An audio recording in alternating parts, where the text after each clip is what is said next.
Good morning students. आपका जो हम चैप्टर कर रहे थे फिफ्थ क्लास का एसएस में, चैप्टर 18 द रिवोल्ट ऑफ 1857, उसमें अब तक हमने देखा कि जो क्रांति हुई थी उसके पीछे क्या कारण थे और उसकी शुरुआत कैसे हुई।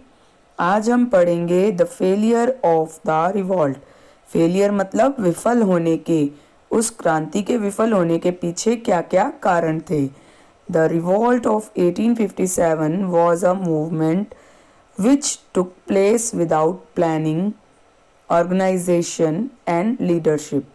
जो क्रांति हुई थी 1857 की, उस मूवमेंट के पीछे, उस जो मूवमेंट था उसके पीछे जो है ना तो कोई प्रॉपर तरीके से कोई प्लानिंग की गई थी, कोई योजना बनाई गई थी, ना कोई उसमें संस्था थी और ना ही कोई लीडरशिप मतलब कोई नेतृत्व नहीं कर रहा था उस क्रांति का। It was the main reason for its failure, और यही उसका जो है मेन कारण था, मुख्य कारण था उस क्रांति के विफल होने का।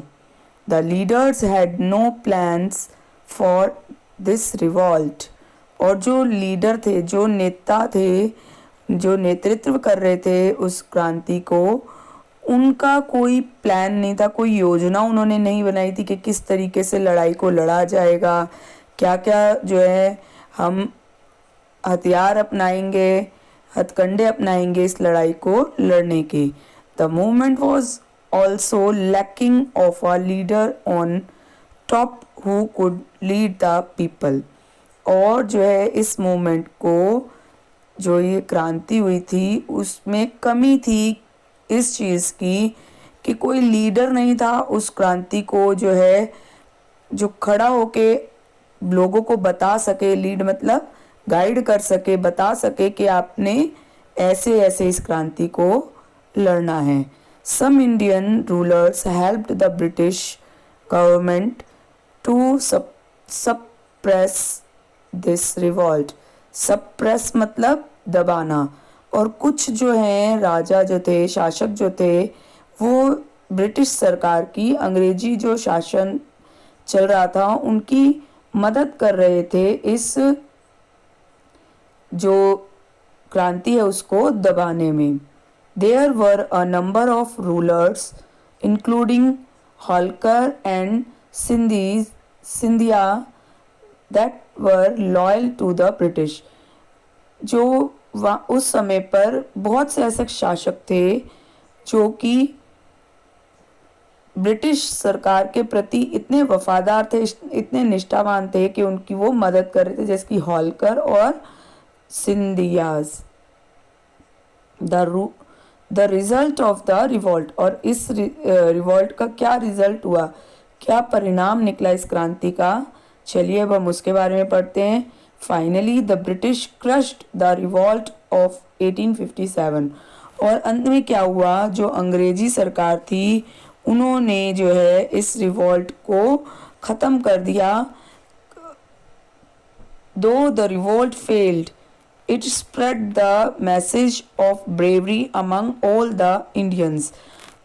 क्योंकि ये जो क्रांति थी वो विफल हो गई थी, तो उसके विफल होने के बावजूद भी जो भारतीय लोग थे उन सब में एक बहादुरी का जो है संदेश पहुंचा इस क्रांति से। मतलब कि हम कह सकते हैं कि इस क्रांति के बाद सभी भारतीय जो है आज़ाद होने के लिए उनके मन में जो है बहादुरी की भावना उत्पन्न हुई। Now the British new the policies of injustice could not last longer, और अब जो है अंग्रेजों को ये पता चल गया था कि अगर हम कोई भी अन्याय करते हैं तो वो ज़्यादा समय तक नहीं चलेगा। Keeping these things in mind, और ये सब बातों को ध्यान में रखते हुए, अपने दिमाग में रखते हुए, the British government decided to take Indian under its rule, और जो ब्रिटिश गवर्नमेंट थी जो उन्होंने ये डिसाइड किया कि अब जो है जो भी नियंत्रण है, जो भी इंडियन के ऊपर नियंत्रण रखने का जो भी काम है वो अपने आप करेंगे, मतलब कि उन्होंने अपने हाथ में ले लिया वो। इन दिस वे और the east India company was suspended, और इसी कारण उसके बाद से ईस्ट इंडिया कंपनी जिसका राज चलता था भारत पे, उसको सस्पेंड, उसको जो है ख़त्म कर दिया गया। Indian history experienced a lot of changes after this revolt, और जो भारतीय इतिहास में इसके बाद बहुत से जो है बदलाव आने शुरू हो गए और बदलाव किए गए। End of the east India company, सबसे पहला बदलाव क्या था, जो ईस्ट इंडिया कंपनी थी उसको ख़त्म कर दिया गया था। British appointed a viceroy to rule our India, और उन्होंने पूरे भारत पर जो है वाइस राय का रूल जो है वो शासन करता था, मतलब कि अब जो है एक वाइस राय बनाया गया जो कि पूरे भारत पर जो है नियंत्रण रखता था। ओवर इंडिया मतलब पूरे भारत पर। Due to this revolt the British also change their policy, और इस क्रांति की वजह से जो ब्रिटिश थे उन्होंने अपनी सभी जो है पॉलिसीज़ में, जो उनकी नीतियां थी उसमें बदलाव ले आए वो। The doctrine of lapse was taken back, और जो वो एक उन्होंने कानून लागू किया था कि जिस भी राजा के अपनी कोई औलाद नहीं होगी उसका जो राज्य है वो ब्रिटिश शासन के अंडर जो है ईस्ट इंडिया उसको अपना हथिया लेगी, वो जो है वापस ले लिया गया, उसको ख़त्म कर दिया गया। The Peshwas and Mughal empire were restricted, और जो है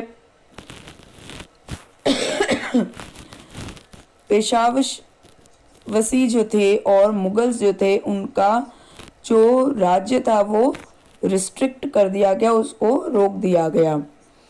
rise of nationalism among Indians, और जो है सभी भारतीयों में एकजुट होकर एक जो है राष्ट्रीयता की भावना जो है वो उत्पन्न हो गई। इसी के साथ ये चैप्टर जो आपका ख़त्म हो गया है। इसके साथ मैं आपको इसके बाकी के question answer plus book work भेजूंगी, जिसको आपने neat and clean note down करना है, और इस चैप्टर को आपने फिर से एक बार पूरा रीड करना है, जिससे कि आपको अपने भारत के इतिहास में जो सबसे पहली क्रांति थी 1857 की, जिसके बाद से जो है हमारे देश के आज़ाद होने की तरफ जो है लोगों का विश्वास बढ़ा कि हम जो है इस जो ब्रिटिश राज है उसको ख़त्म कर सकते हैं, वो उत्पन्न हुआ था। तो इस चैप्टर को आप दोबारा रीड आउट करेंगे, ठीक है। आज के लिए बस इतना ही। Thank you.